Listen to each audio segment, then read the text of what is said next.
México rezagado de todo a todo, gracias a las políticas entreguistas de los gobiernos prianistas, los medios de comunicación no son la excepción. Al ser Televisa el dueño del más del 70% de todos los medios, la competencia es escasa y en materia de información es aún más primitiva. Sin lugar a dudas, absolutamente todos los medios masivos de comunicación de cobertura nacional están subyugados a los dictámenes del gobierno y mucho más allá de eso, siguen puntuales la agenda que dictan los dueños del mundo.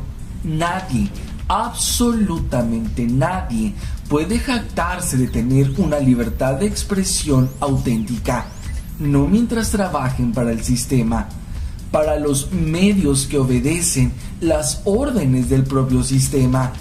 Unos podrán ser más contestatarios que otros o simular que lo son. Ante el desastroso panorama que embarga no solo a México, sino al mundo entero, es de suma importancia saber el origen de la inmundicia que hoy vivimos, conocer bien a bien dónde empezó todo, quiénes mueven los hilos de los países, de gobiernos títeres, medios masivos y de los periodistas famosos. No podemos distraernos con escándalos morbosos, unos más que otros, de periodistas intocables que manipulan, dando batallas por una libertad que es selectiva. Carmen Aristegui, emblemática del supuesto periodismo de izquierda, revolucionario y de absoluta credibilidad, sin duda la más grande periodista del país, aunque no hay mucho de dónde escoger. Ha dado golpazos mediáticos desde las polémicas conductas deplorables de los legionarios de Cristo, entrevistas incómodas con expresidentes, preguntas molestas para gobiernos en turno, revelaciones audaces de conflictos de interés, así como duros manotazos al principal monopolio del país. Contribuciones invaluables, pero que han sido en su mayoría distractores morbosos en momentos cruciales, como alguna vez ella misma lo dijera. Su labor ha consistido en omitir más que en manipular, voltear al otro lado y jamás investigar sobre las causas de fondo de las cortinas de humo que generalmente ensalza.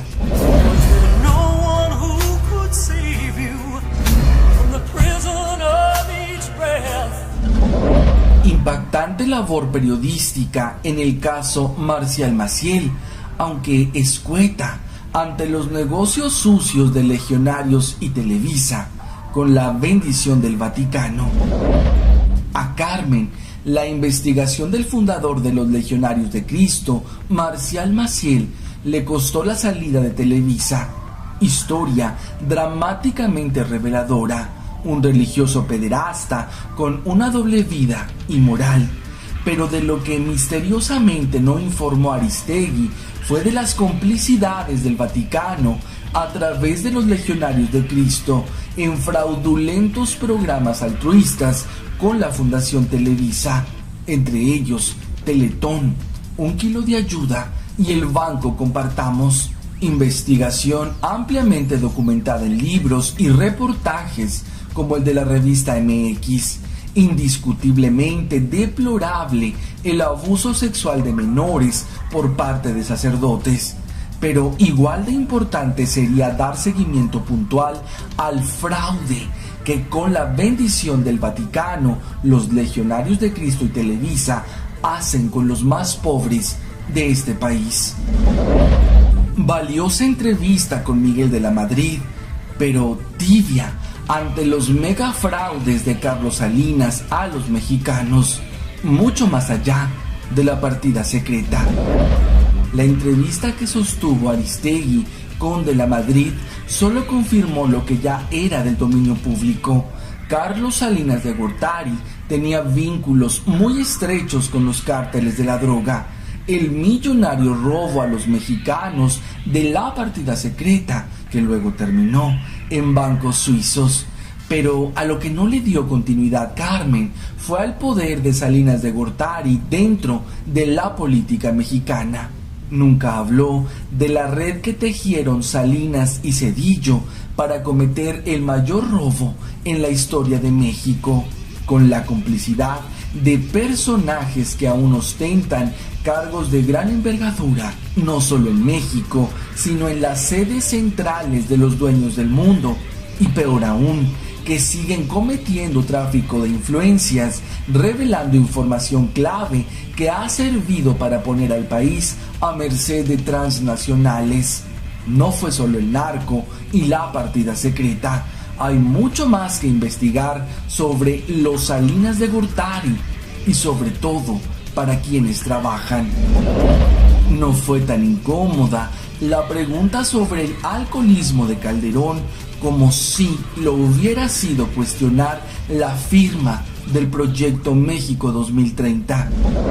La osadía de Carmen al preguntar sobre el evidente alcoholismo de Calderón no fue más que un escándalo que le costó la salida y regreso al aire de su programa en radio, sumando miles y miles de adeptos que de por sí ya detestaban al espurio. Lo inquietante es que jamás cuestionó la firma de México 2030, proyecto de gran visión, en el que Felipe prácticamente entregó todo el país a intereses estadounidenses, pisoteando la soberanía nacional, todo para militarizar a México y despojarlo, saquearlo, desplazarlo y exterminarlo, para entregar todo a las transnacionales. Investigación de Nancy Flores en la revista Contralínea, publicada desde 2010, que no le valió siquiera una mesa de debate en su extinto programa radiofónico. Asombrada con la compra de la presidencia, conflictos de interés y hasta la tesis plagiada del telepresidente, pero impávida ante las genocidas reformas estructurales. Valioso sin duda el seguimiento del telepresidente impuesto por Televisa en lo que respecta a la compra de la silla en Los Pinos, los diversos conflictos de interés, el matrimonio fraudulento con la meretriz del Canal 2 e incluso la falta de ética con una tesis plagiada. Pero cabe el asombro ante el historial ampliamente conocido de Peña Nieto, en lo que Televisa lo posicionaba. El telecandidato de Atlacomulco desfiló una y otra vez con Montiel, Moreira, Elba Ester y toda la bola de ratas priistas. Menciona aparte el padrinazgo del mismísimo Salinas. Nada nuevo bajo el sol.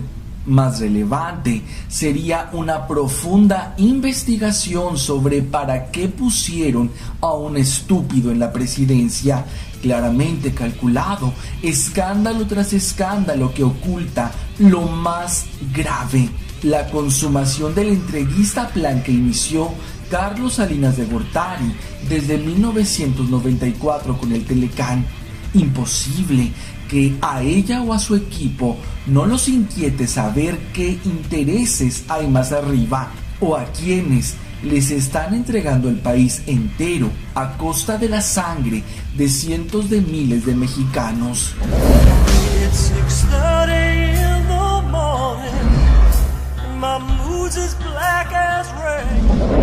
Grave, por supuesto, su salida del espacio radiofónico en MBS. Al menos ella intentaba ser contestataria con los personajes que la misma empresa le permitía. La duda queda en el aire respecto a si Ted Turner, su jefe en CNN, también la corriera.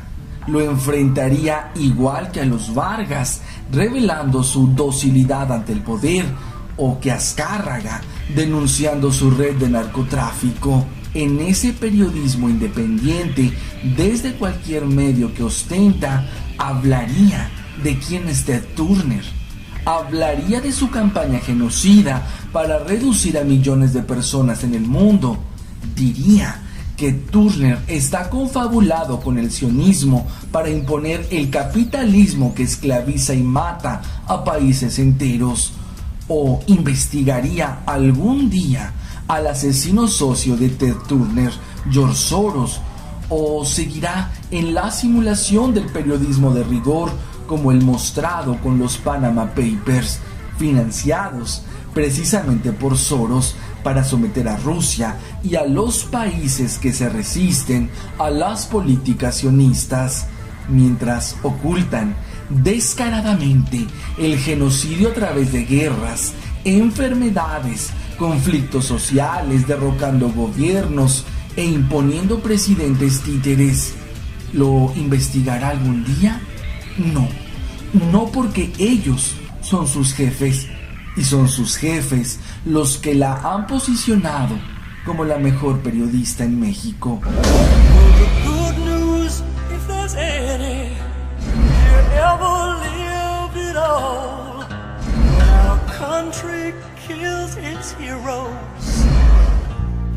We just raise them.